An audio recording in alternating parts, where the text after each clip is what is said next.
The fiscal year 2015 budget request makes it clear that the President remains committed to prioritizing investments in science and innovation. While limited by last year's two-year budget agreement, the President is proposing to identify new sources for research and development funding, including through much-needed tax reform. This new funding will also make a big difference for some of our top economic development and national security priorities. I welcome discussion on the Opportunity, Growth, and Security Initiative, and I hope that my colleagues across the aisle will do the same before they outright dismiss it. For if we continue to flat fund or cut our investments in science and innovation under the guise of fiscal constraint, our nation will suffer the consequences for many decades to come. Under flat and often uncertain budgets, we are not just ceding leadership in some areas of science and engineering, we are losing the next generation of discoverers and innovators. Early career scientists and engineers, even those in the top of their class, have increasingly come to believe that the nation is unwilling to invest in them and their talents. If nothing changes, we will continue to experience a brain drain that will have profound implications for our country's ability to innovate and compete in global economy. I'll make just a few specific comments about the fiscal year 2015 budget proposal under discussion today. I am pleased with the administration's continued commitment to advance manufacturing, R&D, and workforce development. I hope we can find a path forward in Congress to enact the bipartisan bill that would codify the National Network for Manufacturing Innovation. I also support the increased funding for climate change research and mitigation. Climate change is real, and its consequences are real. Even if some uncertainties remain, it might be easy for the most privileged among us to sit back and say we'll be fine regardless of the severity of the impacts.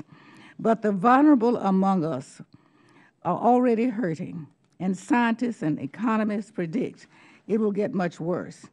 I am saddened that we keep debating this at all.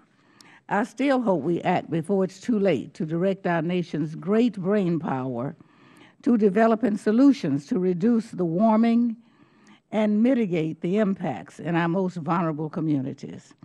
This is also why I am pleased to see the administration's strong budget proposal for the Department of Energy's Office of Energy Efficiency and Renewable Energy, as well as ARPA-E, which will go a long ways toward building and capturing the jobs of a growing sustainable energy sector. At the same time, I have some questions and concerns about the budget proposal, including with respect to other parts of the DOE budget. I'm also disappointed that once again we have a NASA budget request that would cut funding for the nation's human exploration program, even as the Space Launch System and the Orion development projects are building hardware and getting ready for flight tests. In addition, the administration's budget request inexplicably would cut funds for science, one of the most exciting and productive of NASA's enterprises. I also want to learn more about the new scaled-back proposal to overhaul federal investments in STEM education. Now that we have the federal STEM education 5-year strategic plan, I hope we can have a more productive discussion about how the budget proposal is aligned with the goals of the strategic plan and how experts in the stakeholder community are being engaged in major discussions. The truth is, we all have things to be concerned about in this budget, but the root of the problem is that there isn't enough money to go around to adequately fund all of our priorities. The President and the agencies had to make some very tough choices.